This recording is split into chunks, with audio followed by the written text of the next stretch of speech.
This is Camp Code, another innovative podcast brought to you by Camp Hacker.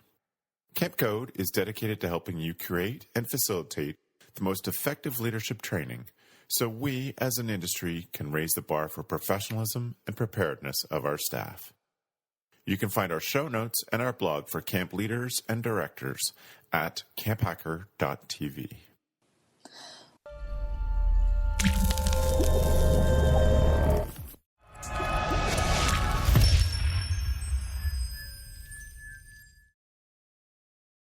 Running camp should be about people, not paperwork.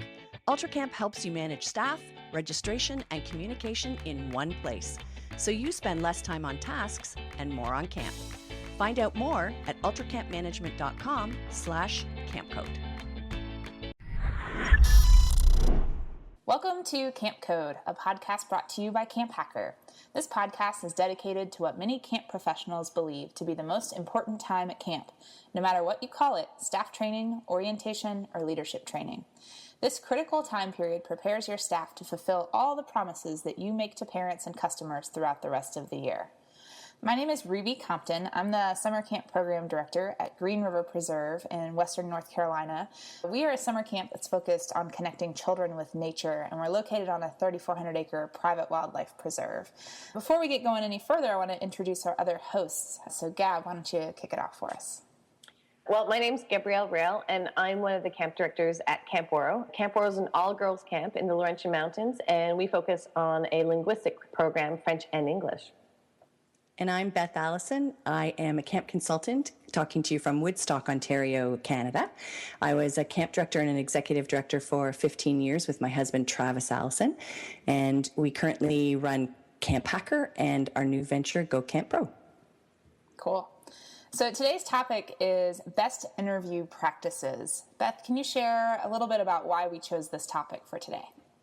Absolutely.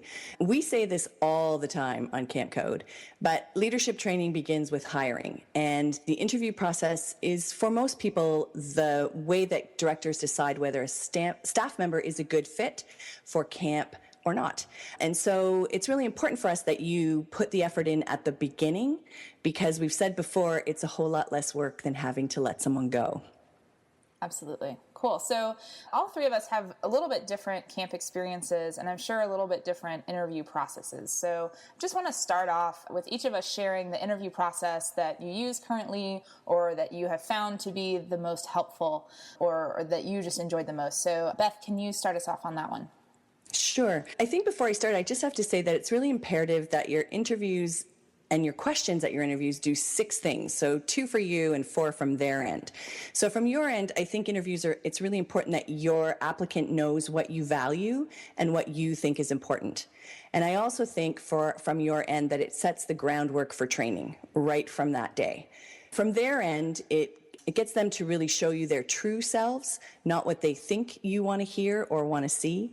It gives them an opportunity to shine, so offering as many different opportunities as there are personalities, so that everybody has that opportunity to show you what they've got. It helps them helps you to find out how they work with and care for children and teens, and also how they will work as part of a staff team. I think that's really important. So for us, we had a 3-pronged process.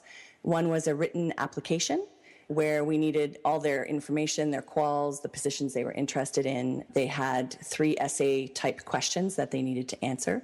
Part 2 was a creative project, and it was different every year, but we would ask a question. For example, what can a community of camp people do for a child? And they could answer it any way they wanted to. So whether that was through video or through a book or through a physical project. One year we had a staff member build us a toolbox. So she built a wooden toolbox and every tool in it. And then every tool had written on it, what it could be used for. And it was really, really interesting. It was really well done. And our third part of our process was always a hiring day. So for us, a team is not a group of people that works together, but a team is a group of people that trust each other. So we needed to start building that trust from day one. And for me, that was hiring day. Awesome. I love that question. What can the camp community do for a child? I could already see a staff training session just being built right out of that. So very cool. Gab, tell us about yours.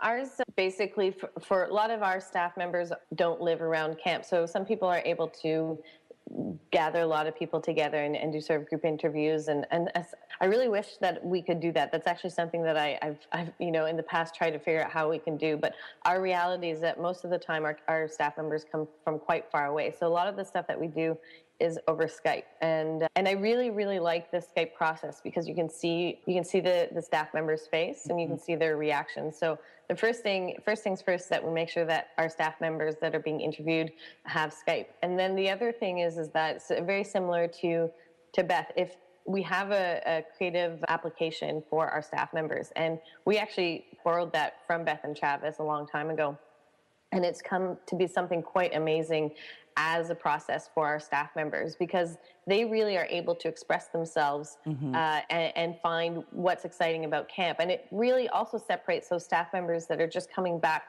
just because that's what they've been doing year after year, and the staff members that are looking for something, so more challenges, and are excited to come back to camp. They're coming back for the right reasons. A lot of people can BS on an application, and also a lot of people aren't really built to do well on applications. So this really allows them to succeed. And so when we have an application that's not maybe at full potential, it really opens up for a dialogue of, this is what I've noticed, it doesn't seem like you put everything into it. Let's talk about that. And right from that point, we have something to talk about. And I get to meet our staff on a different level. I didn't know that so-and-so loved sewing, or I didn't know that so-and-so was so involved in music and, wrote a song. And we had a staff member that did a whole thing in her school, and she got her whole school involved and did sort of this musical throughout the school to show that she wanted to be staff coordinator. And she sort of said, look, I can boss people around and they don't even know it. But it was absolutely fantastic. But I didn't know she had that in her at all. And the fact that she was able to organize all of that and put it together, it was quite amazing. So one of our first things is definitely the creative application. And as well as we set up a meeting for staff members not to necessarily apply for positions, but to talk about what they like at camp and how they grow at camp. And then through those conversations, we make suggestions with them about what position might fit that. So there are staff members that are like, yes, canoeing, that's what I want to do. But for the most part, we try to get them to just think about camp and the camp experience.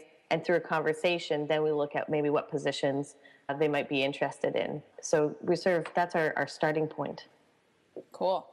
I would say ours is probably less involved than both of y'all's was. So one of the tools that I really use that I adore is Doodle. I have a form email that when I read an application, we do have a written application as well. It's pretty general, pretty standard stuff. And seems like a solid applicant on paper. They'll get an invitation to tell me what times will work for them. It's really great because I get a calendar view. I'm very visual, so I can look at the calendar and go, yeah, this time, and click on it, say, okay. They immediately get a notification back that says, Ruby picked this time. And so that saved me a lot of time from my first summer when I was scheduling interviews and just so many back and forth emails and phone calls. So if you haven't used scheduling software, I highly recommend it because it makes things a lot easier. And so then we schedule an interview, and I'll talk about my questions later, but again, pretty standard fare, but we do a lot of ours through Skype as well. And I totally agree with Gab that being able to see the person and see how they react and the energy they bring to it, and even when they answer a question, are they looking into the camera or looking at you on the screen, or are they looking off into space? It's an awkward medium a lot of times, especially that first time you do it, but I think you can tell a lot by how people are interacting even with the screen. Absolutely. And so then after our interview, we actually put something new in this year, which is at least for our cabin staff, they have to do a writing sample, actually handwrite a letter to a camper parent. And so they get a worksheet basically they can download through our application that gives a bunch of information about a camper, and it's good and bad. So-and-so, Fred really likes his counselor. Fred was a little bit homesick. He's really nervous about camp out. He's not getting along with a camper in the cabin.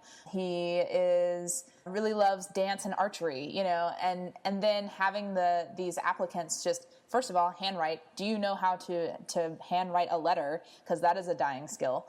Yes. And then just seeing how they express it, and how do you talk about that child, and how do you express the things that aren't so positive. And, again, we know that they're not going to be perfect because they haven't been given any coaching on this. But it's amazing, even right there, you can see a difference in maturity and formality. And some of it's just polish. Like, how polished is this person? And I think it provides an extra piece to the puzzle of, like, how teachable and trainable are these people too. So I've really, really enjoyed that, getting to see that happen.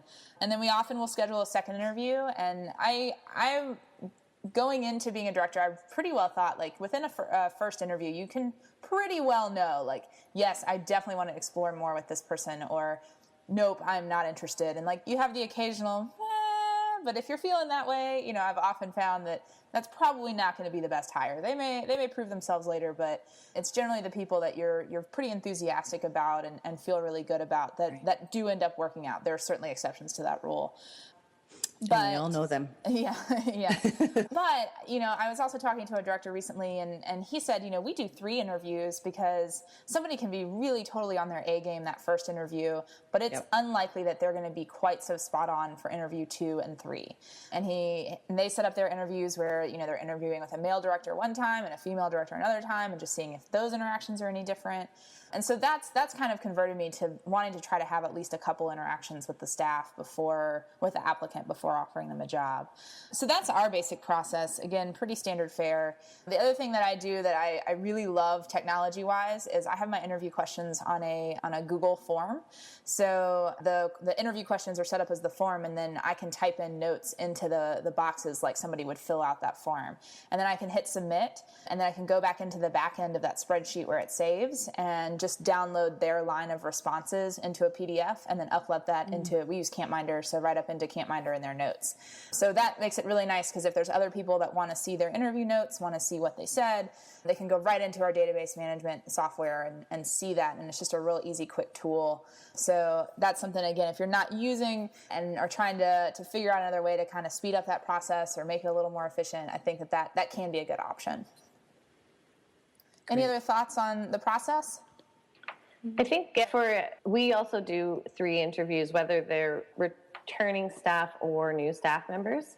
And I think that to a lot of camp directors that maybe have a smaller team to do interviews, that can be a little bit daunting. It's a lot of work. I mean, people ask, what do I do all year? I'm like, pretty much staff interviews. That's a lot. It's pretty much what I do. I think that one of the things is that I've trained some of my leadership team members to be able to do some of those interviews, even if they might not be returning the next year. And they shadow interviews. They do about 5 interviews with me, and we go through the process together. And then I allow them to do the second interview on their own. And it alleviates some of that time that is spent for interviews, and it gives somebody else a different perspective of camp because they're meeting somebody else. And that's been very useful. And what you're talking about, Ruby, is keeping everything online and that kind of organizational piece, I think, is really, really important. We send an email to all of the people that we've interviewed, and we cap what we talked about. We will be right back after a few words from our sponsor.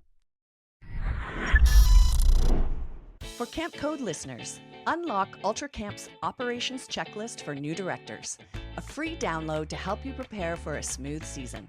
Find it at ultracampmanagement.com/campcode. Running camp comes with countless moving parts. UltraCamp helps you stay on top of them. Organize activities and daily schedules, manage wait lists and cabin assignments, automate billing and payments, centralize all camper and staff info in one place. With UltraCamp, camp operations run smoother, so directors can lead with confidence. Book your free customized demo at ultracampmanagement.com/campcode.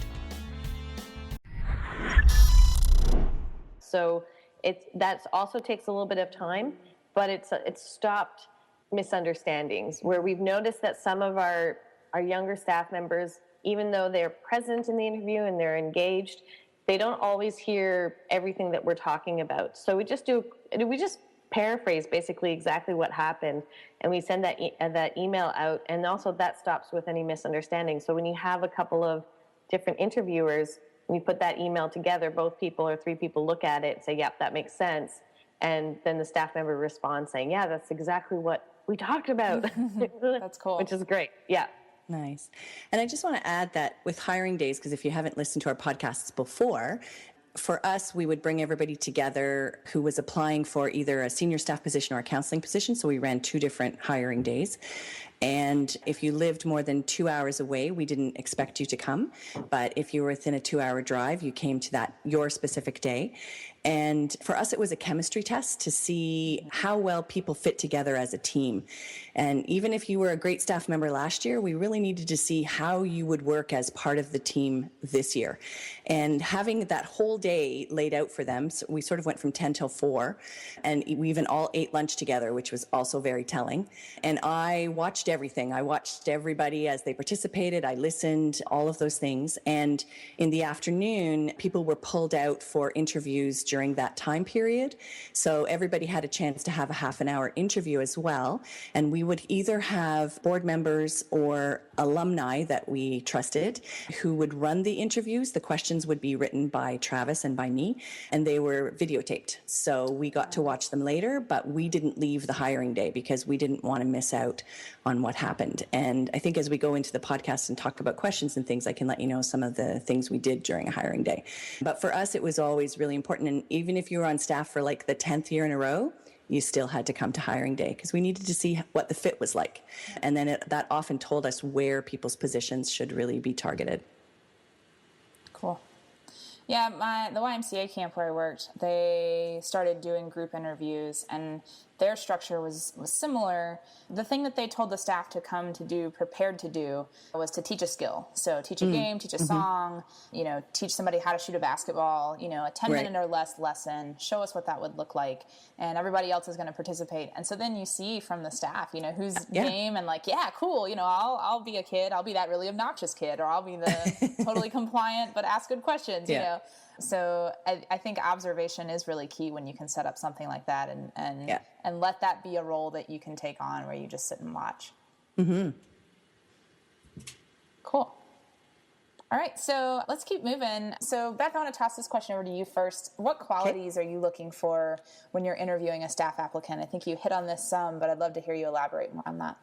Sure. And I have a feeling the 3 of us are all going to have the same kinds of qualities, but I was always looking for somebody who was in it for all the right reasons. So I can teach them skills or I can send them to training, but they have to have the right heart before we get started. And that was always key for me.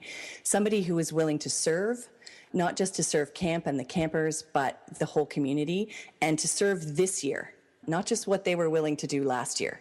And as we know, young adults, because we started hiring at 17, they changed a lot at that time in their lives. So we really had to look at this year and were they ready to do that? Somebody with a good head on their shoulders who could work really calmly in a crisis, but who could also think things through and act quickly when needed. Somebody who was creative, flexible, willing to learn, that was really key, and eager. For us, somebody who was inclusive and open-minded and who played well with others. So we often saw a lot of that on hiring day, who was encouraging, who was supportive, who was letting others lead sometimes and not just trying to show us that they could lead. And somebody who could admit they were wrong, obviously with a strong set of morals. For me, perception was a bonus. So if somebody was a perceptive people or situation reader, that was always great for me. And I was always looking for a variety of personalities. I didn't want them all to be that sort of COA, center of attention camp person who would like to get up in front and, wear the funny costumes and do all the singing. Those people are really valuable at camp, but I didn't want a whole staff full of them. I needed the other ones too. So those are some of the things I was looking for. Cool. How about you, Gab? Well, it really depends on returning staff versus, new staff members. But for our returning staff, we sort of have 6 categories. So one is intent. So are they, do they believe in our camp values? Are they camper focused? The other one is team. So can we pair them with 80% of our staff members, no problem, without thinking about it? Are they able to work with a supervisor and take feedback? Self-care. So yes, Great one. of course, showering and is important every once in a while. But it was more like, are they making sure that they're going to bed? We don't have a curfew, so are they making sure that they're going to bed? Are they not putting themselves in harm's way, or like that? Are they caring for themselves? And I think I really like that one. Skills, are they able to teach an activity? Can they work with most of the population of our camp? So they don't have to be able to work with all of them, but sort of, a solid chunk would be very nice. And are they self-aware and able to improve? So they're aware. You don't have to have the, huge self-awareness, but enough to be able to hear somebody out and sort of build on that. And then sort of our last one is just, do they follow our communication program? So are they able to speak up when things aren't going well? Are they able to follow our DARE program, which is a similar program as Karen's program with the 4 S's? Is that correct, Beth? Mm-hmm. Yes. Yeah. So that they understand it and they work with it. And this is something that we use as a guideline basically for when we're looking if we should hire somebody back. And if they have a very strong X beside one of those 6, it's chances are we won't hire them back. They have to they can be struggling with some of them, but they can't have absolutely not, that doesn't work. So it's very clear for us and it's clear for them, why they wouldn't have a job. And, what helps with that is that you can have a staff member that's very skilled with campers, very skilled at an activity or running programs, but, they have no patience for new staff members or young staff members that are learning, and they intimidate others. And so we can't pair them with a lot of people. We won't hire that person back because they may be great there with our campers, but, it's causing a problem within the staff group. So those are the 6 that we're basically looking for returning staff members. And for new staff members, what we're looking for is a sense of adventure, able to meet new challenges and also a willingness to put themselves out there. And of course, an interest in working with young people and helping them grow as individuals. And we never, ever, ever try to sell our camp to new staff members. We don't talk about any of the perks. If anything, we try to scare them away. We say, there's a lot of bugs. This biggest town is half an hour away and it literally has a gas station and a church and 1 restaurant. You're very little privacy. We really try to sell them on not coming to camp. And if they're still excited, if they, at the end of that first interview, and they're like, yeah, I actually really want to, sounds interesting. Then we get into our second interview where we delve into deeper, questions and that kind of thing. But we never, ever try to say, oh, this is wonderful. You change children's lives and you'll make friends for life. No. That's what you want them to say to you. Yeah, exactly. And you have to be as clear as possible. And again, it's about expectations and all those things will happen if they understand sort of how much is expected of them and that, this is a job and it's difficult and it's hard. And I think it's one of the hardest jobs that people will do in their lifetime. And, you want them to sort of be, hardworking, I think is a really important part, that they're not, afraid to get their hands dirty. And we look at and see if people are hardworking and, but we scare them. And they come. We love those guys. Super. That's right. I started sending out a document because my first summer as director, I found that I was spending 10 minutes of my interview doing this is what a day is like, and this is what your responsibilities would be like, blah, blah, blah. And it's like, this is silly that I'm spending so much time doing this. I can send this ahead of time. Most of my staff are really into reading in general. So I put together just a PDF document, and I put in a paragraph there that says, you are serving in loco parentis. You will be expected during your summer here to clean up blood and feces and urine and vomit. Yep. And if this is going to be something you can't handle, you should not apply. And I really expected to get, questions about that and interviews and stuff. And not one person has been like, can you tell me more about this? Because I was totally ready with the response of, yeah, I'm the camp that tells you that these are things you're going to have to do. And the other camps, you're going to have to do it too, but they're just not being upfront about it. So I think it is really important for us to acknowledge what it is that they're giving up to be at camp so that they can see as much of the rosy picture as possible. I think we've all interviewed folks who have an idea about what camp is, and they're not right at all about That's right. what camp is. So helping them see that's important. And that document's we do a document as well, and it's very, very useful. We ask them to come prepared with 3 questions from that document in our first interview. Nice. So it gives them something where they actually had to think about it. And I encourage, like, the weirder the question, the better it is. So I think in those senses, you're right. You don't want to necessarily explain everything you want to save time in getting to know the person and having something that's really detailed.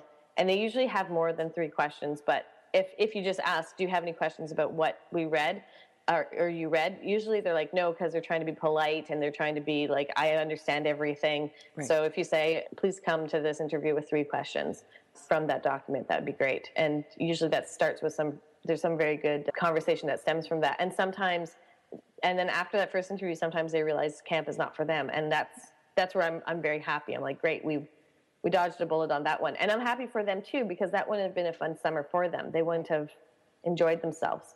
Yeah. And I think it's important that we remember as youth professionals that part of what we're doing when we're interviewing is teaching young people a skill. Yes. Because for many of them, this is their first job interview. And so we're giving them those guidelines and boundaries. And, by Gabrielle saying, bring 3 questions, we're giving them skills for when they go forward and do other job interviews. And I think we have to remember that too. So true.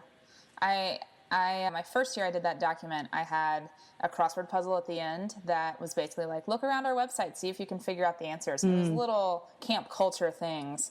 And then this year I just didn't put the effort into making that. So instead it's tips for your interview and just some basic things like, put on a nice shirt, don't wear your pajamas, make sure you're aware of what's in your Skype background, be on time. And if we don't call you within 10 minutes of when your interview is supposed to start, call us, and say, hey, what's going on?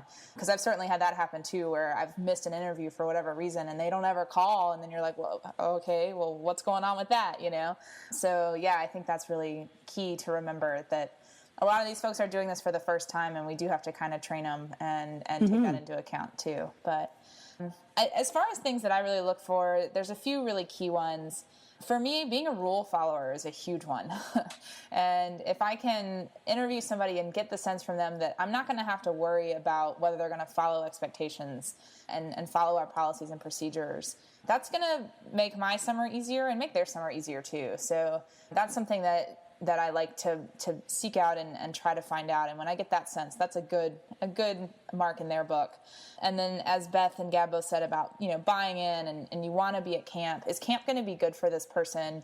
Is this person going to be good for camp? It's making sure that it is true in both of those columns. And I've certainly taken some chances on folks that I'm like, man, camp is really going to boost this person's confidence and really going to help them grow. And it's a little scary and it's risky because, it may be that they don't totally buy in or they don't totally get it.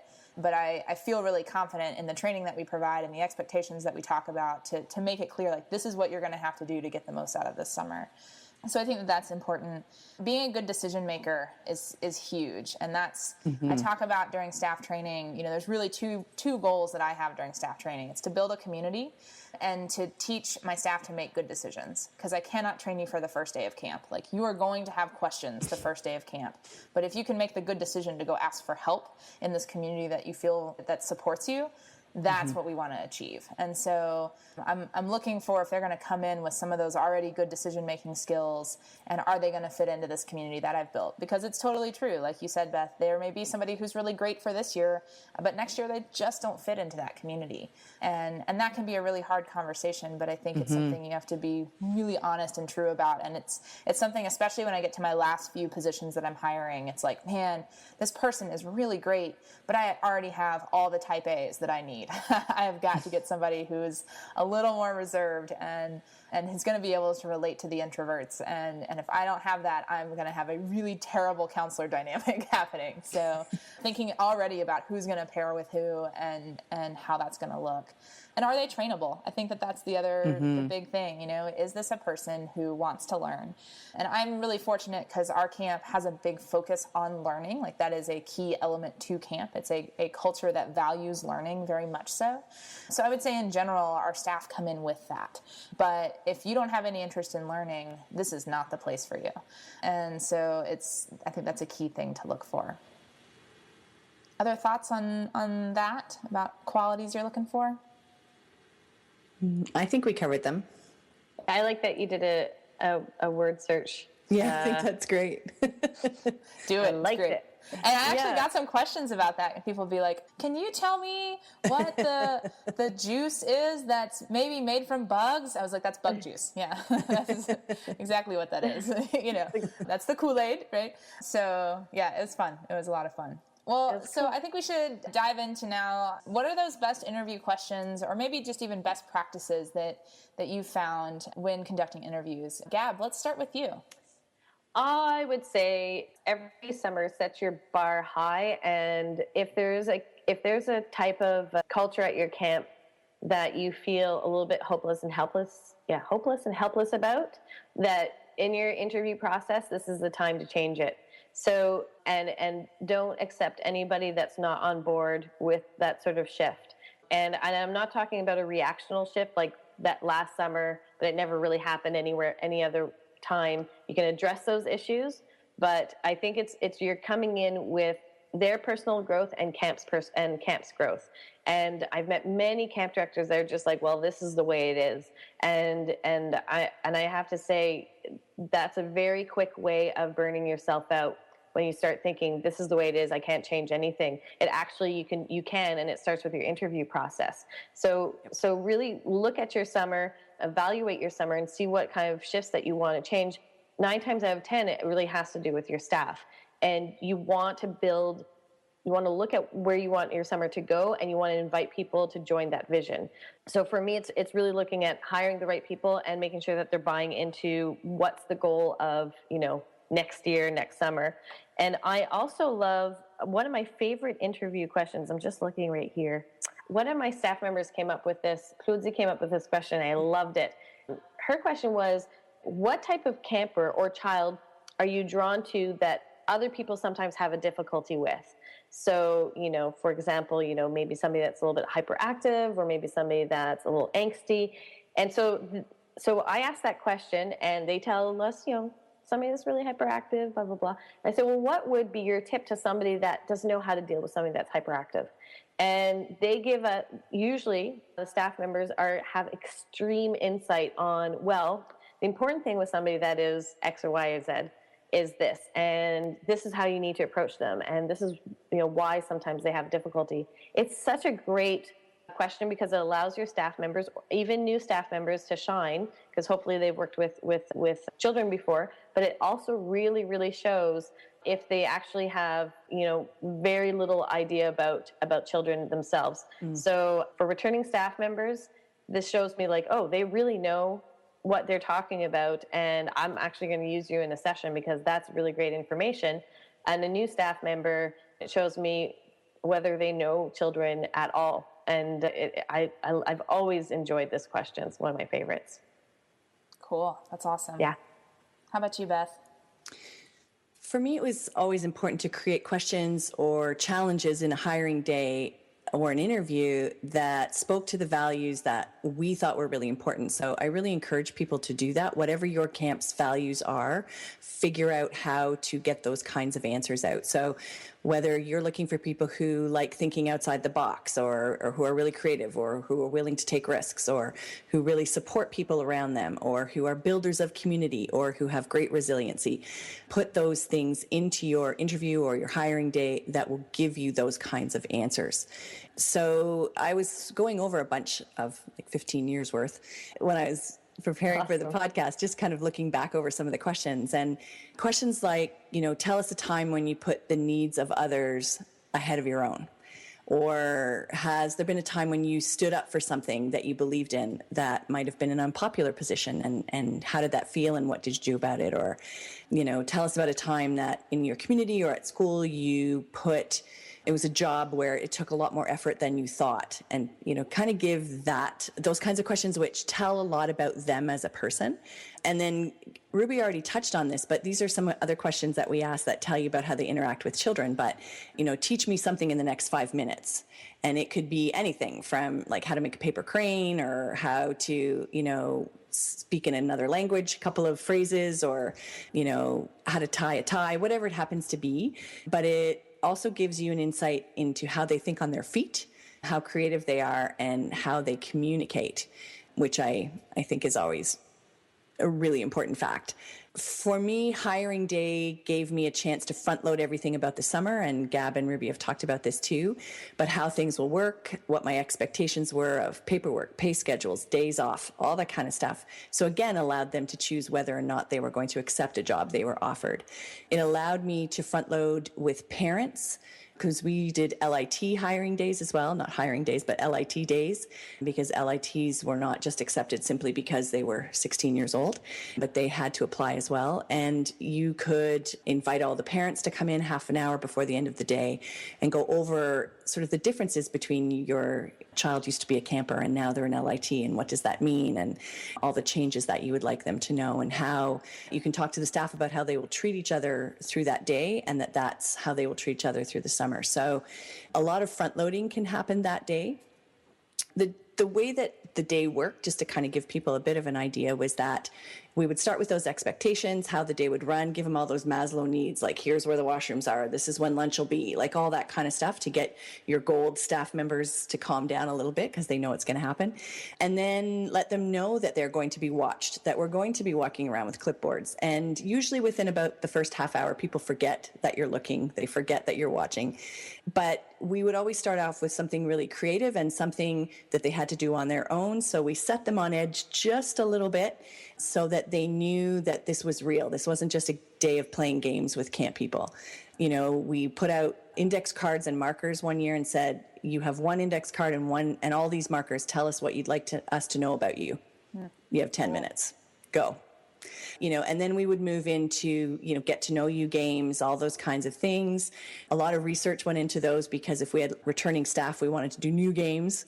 But you're watching who participates, who includes others, how well people follow instructions, as Ruby said. And usually by the end of that first hour, they're just fully participating and forgetting that they're there for an interview. One of the things we asked them to do was to make their own business cards. You know, what info would you put on it? What's your job title? What's your logo? What's your slogan? And Gab would have totally ruled at that. I would have really liked that. I know, you would have been great at it.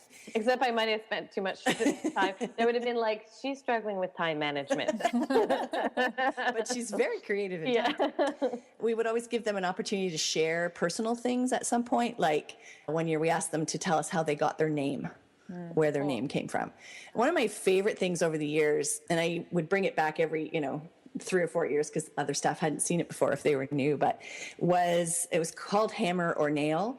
And I would get them to line up, sort of group together in the center of the room. And I would say, if you agree with this word or resonate with this word, go to the left side of the room. If you resonate with this word, go to the right side of the room. So for example, hammer, all the people who would say hammer over nail would go to one side of the room. All the people who would say nail would go to the other. And then we would ask for volunteers to tell us why they chose that word.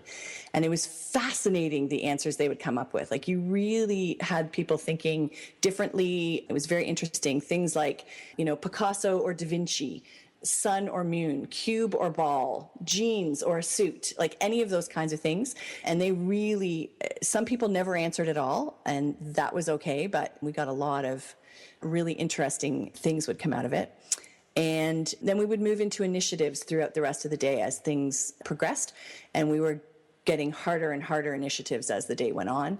So you're looking for creativity, problem solving, those who gave somebody else an opportunity to lead or to shine, those who were really good sports, all that kind of stuff. And we would always end with them having to create something really big together.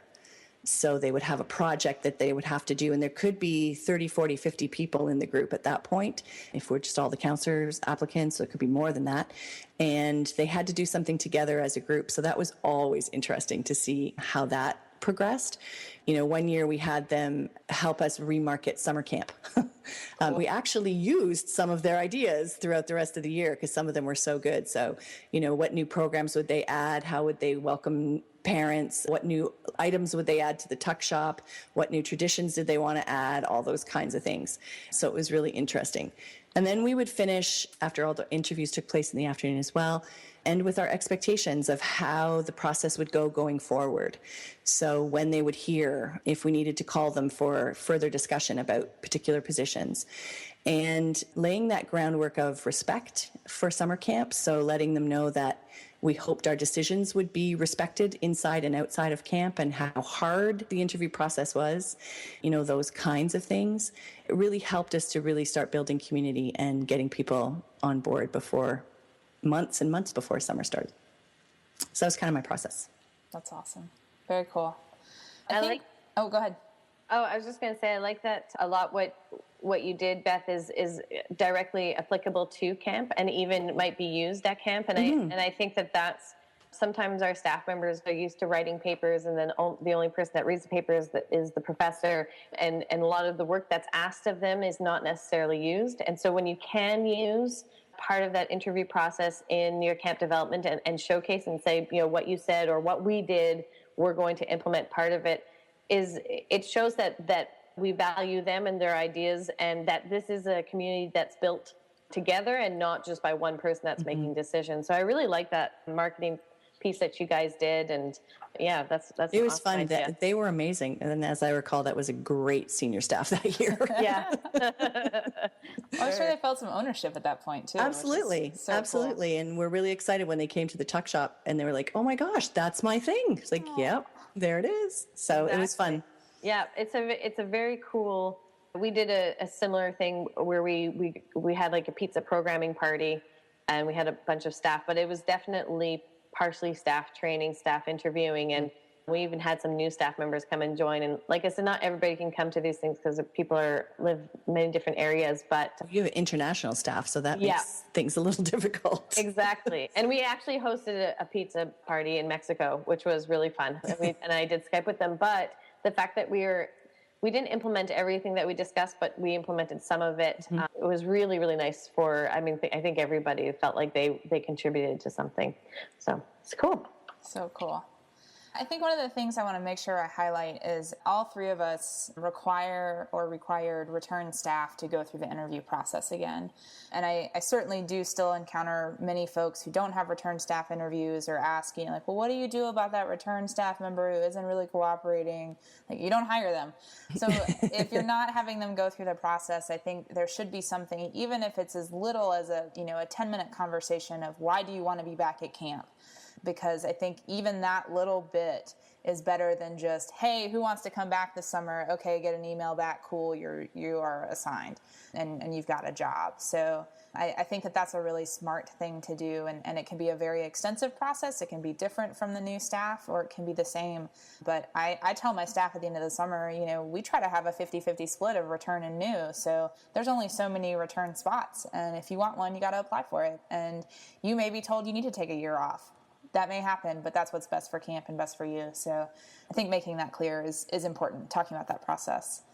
So I just quickly brainstormed some of my favorite questions, and I kind of have two categories of just fun but insightful, and then the more, traditional camp or traditional interview questions. One that I found that works really well when you have a staff member who's really nervous in their interview. If I see, I can really sense that they're just tense and scared, I will ask them, tell me about your passions. What are some things that you really care about or are really interested in? And a lot of times, you can visibly see them kind of go, oh, well, I love being outside. and just when they start getting into that world of these are the things that I love, and it's easy for them to talk about those things. So I use that a lot of times as a tool when I see somebody who just is clearly really nervous in their interview. Some fun questions that I asked my return staff this year, what do you think about when you're alone in the car? And it's been such a fun question to hear the answers to. And, it's everything from like I listen to music in the car and I'm just yelling out loud the whole time. And that's totally me. So I can relate to that. Or, I'm thinking about just life's problems and issues and things that I'm sorting out. It's a cool way to see, how do they reflect? How do they spend that time alone? It can give you a hint on, are they an introvert or an extrovert? What is that time needed for? With my new staff this year, I've been asking, it's a question I took right off of a 50 best interview questions or outrageous interview questions or whatever. And it's essentially that you're shrunk to the height of a nickel and you're, still your body, but you're thrown into a glass blender and the blades are going to start moving in 60 seconds. What are you going to do?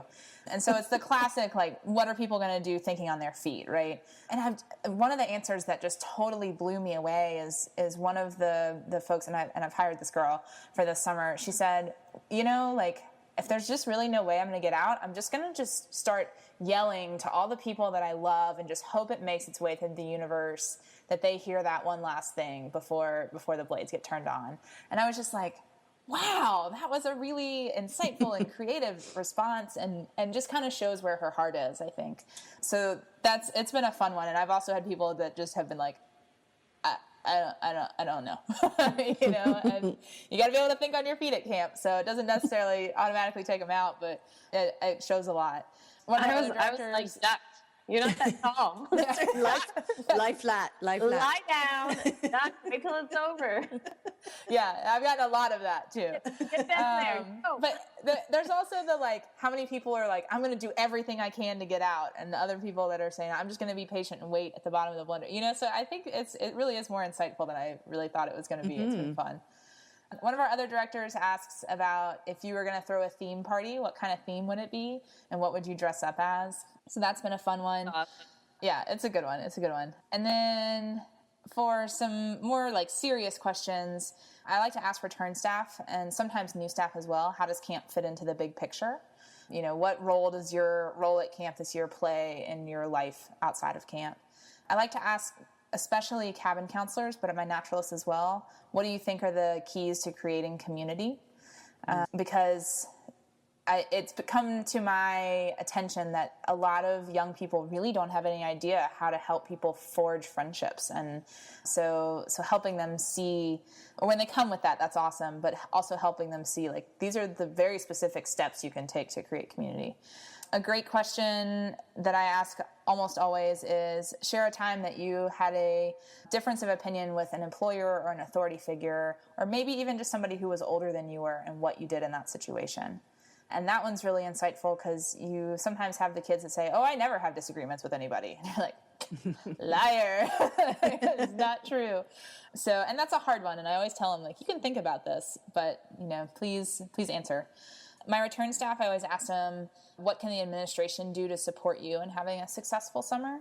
Some of that is you get some touchy-feely, they're like, you guys were so great, and just keep doing what you were doing. But, you also get the, we needed more communication, or we needed these issues. And it helps identify where you as the director can be a better supervisor and boss.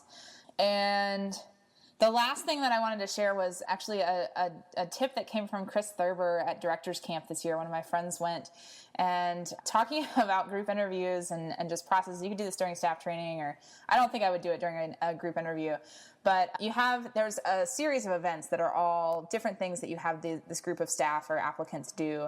But one of the last things you have them do is they stand in a circle, and there's one person in the middle. And the people in the circle can ask that person in the middle anything they want to, anything at all. And the person in the middle can only respond with the word sausage. And so, you're having to tell your story, but you can only say the word sausage. And you can see, how people deal with that. Are they uncomfortable? Or do people make it inappropriate right away? And just said, there's so much you can learn in that 2 minutes of watching people do this. So I thought that was a really kind of ridiculous, but also, it's very true. There's lots of things in camp that we can only say so much, and we got to keep it appropriate. And how are you going to set people up for success? Are you trying to set people up for failure because it's funny? I think that's a really creative idea. So, yeah. Any other best practices, interview questions, things that you guys want to throw out? I think if you're going back to interviewing returning staff members and you don't have that much time, I think the two questions that I tend to focus on, and one of them you mentioned is, what do you think camp can do better at? Mm-hmm. And that's sort of a little bit of the supervisor administrative, and they don't have to come with it on how to make it better, but just, I think we can do this better, but I don't know how. And just build your interview question around problem solving that issue. And that way those returning staff members are, thinking that they're learning that they're part of the solution. And then the other part is, how are you different from, we'll say Ruby now compared to Ruby in June? And where do you want to be next year at the end of the summer? And those are the two questions that I sort of tend to focus on. If you don't have time to do a lot of interviews with your returning staff members, those are the two that I would sort of go with, because they're contributing to camp and you're helping them grow as an individual. Cool. Awesome. Well, I think we're there. I think it's the time of the show when Gab provides us with a recap. We've covered a lot today. So tell us what you learned today, Gab. I feel like we should have theme music for this part of the show. I'm going to work on that. Season 3. I had to rewrite some of this. I was like, this is insane. Okay, I've categorized it into 3 categories: what we're looking for, tools, and questions. All right, what we're looking for: people that make good decisions. Are they trainable? Are they inclusive? Are they team players? Are they camp-centered focus? Are they awesome in general? Tools: returning staff, let's interview them. It's really important. Help us remarket our summer expectations. That's a tool. Tell what you expect from staff members. Creative application, use Doodle, online scheduling, handwritten letters. I'm going to start doing that this summer. That's a great one. Hammer or nail, if you don't know what that is, check out the podcast. Multiple interviews. Teach us something. I love that. Teach us something. You can do that over Skype. Email afterwards. Recap what you talked about. Group interviewing can be really cool. Make sure you have clipboards and intimidate people. Be transparent with new staff members. That was a joke. I apologize. Be transparent with new staff members, making sure that it's not all roses and ponies at your camp. All right, interviewing questions. Actually, best thing is to go back to what Ruby just said, because she listed a whole bunch of great interview questions. But here are a couple of them that we'll just add in just in case. Tell me about a time, ... is a really great question, because it actually stems from their own experiences. And then come up with some crazy question like, what do you think about when you're alone in your car? That could just lead to so many fun conversations. And that is basically what we talked about today on this podcast. Great. Thanks, well Gab. done. No problem. So good at that. So good at that. So we want to share with you all how to get involved with our podcast. You can join us on the hashtag Camp Code. And please tell us what topics you would like for us to discuss, any guests that you'd recommend that we talk to, any great leadership training tips that you have to share with us. We'd love to hear from you, because we are all about sharing in this industry. Also, if you found this podcast to be useful, we would love for you to leave a rating and review for us on iTunes. And we've actually made it easy for you. You can go do that by going to camphacker.tv/cc_iTunes. Or you can also tweet your love about the show with a pre-made, you don't even have to write it, tweet. If you go to camphacker.tv/campcodelove, that's all one word, campcodelove, and it'll make it real easy. You can pop that right into your Twitter account. We also want to send out a big thank you to Iskis and Aqua3017, who have written reviews for us and on iTunes, and we really appreciate hearing from you. Your feedback helps keep this show going, so please make sure that you head on over to iTunes and leave us a review there. We really appreciate that. We'll post those links also in our show notes, so it'll be easy to click over from there. So next up, I want to go around and make sure you know how you can get in touch with us. So Beth, tell us a little bit about how to find you. You can find me most easily with Camp Hacker. So my email is beth@camphacker.tv. You can go to camphacker.tv to our website or use the hashtag Camp Hacker. But now you can also find us at gocamp.pro, which is a new venture that we're going to be getting ready for the new year. So lots of support and information for camping pros. Cool. Gab? You can check out where I work at waro.com, or you can follow me on Twitter at Gabrielle Rail. Awesome. And I'm also on Twitter. I'm RubyLynn85. You can also email me. It's just ruby@greenriverpreserve.org. And for our next podcast, we are so excited to be interviewing Luke Durham of Camp Laney for an episode all about leadership training at a boys' camp. We recently recorded a podcast about training at a girls' camp, and so we wanted to call in an expert about boys' camp since none of us had specific experience there on a long-term basis. Summer camp has been a big part of Luke's entire life, and he's really been lucky enough to graduate from being a camper to a camp staff member to director of Camp Laney, which is a boys' camp in Mentone, Alabama. Interestingly enough, that is the same town where I worked in outdoor education for 4.5 years. So it was really fun to get to talk to Luke and hear about our favorite restaurants, which there's only one or two, and hear a little bit about a camp that I've heard so much about from the outside, and hear a little more about what's going on the inside. Luke's going to be sharing some of his greatest ideas and stories for how to create a welcoming and open environment at boys camp, while also teaching young men to be their best selves. So our final segment on each podcast is a best practice for leadership training, and we would love to hear some of your most memorable moments or most effective tips. You can tell us what they are using that hashtag #CampCode. Today, Beth has our best practice. It's fun when I hear the shows and am a part of it, and everything that comes out of my co-hosts' mouths are things that I would say too. For the most part, obviously they each have their own creative ideas, but our philosophies are so similar that I was going to give some advice for our best practice, and I think you've already heard most of it from them as the show went on. But for me, with 15 years of doing that, the one thing I learned was that your hiring process has to be what's best for camp. It's really hard. It's a hard job, but you are the one that has the big picture. And so you have to put the effort in to make sure that the hiring process is done exactly, which is whatever camp needs. So that might mean interviewing, re-interviewing all those people who've worked for you for 5, 6, 7, 8 summers already. But that is what's best for camp. Don't be afraid to ask the hard questions. These are the most important decisions you will make all year. So trust your gut. If something feels off, it likely is. So take the time to address it. Take an opportunity to discuss any concerns that you have, things that you heard about last summer that as camp directors, we all start to hear about things September, October, November, things that didn't follow your camp's philosophy. Take that opportunity to address those issues now. When I was hiring, I would always call to offer a job and say, but here's my concern for this year, and this can't happen at camp again. Just putting it out there. Hiring is not about being their friend. That's the really important part, is making sure that they know you have to do what's best for camp. And my second piece of advice is to make them work for it. Even the ones who have been on staff for years, they need to show you how important that job is this year, and if their heads and hearts are still in it.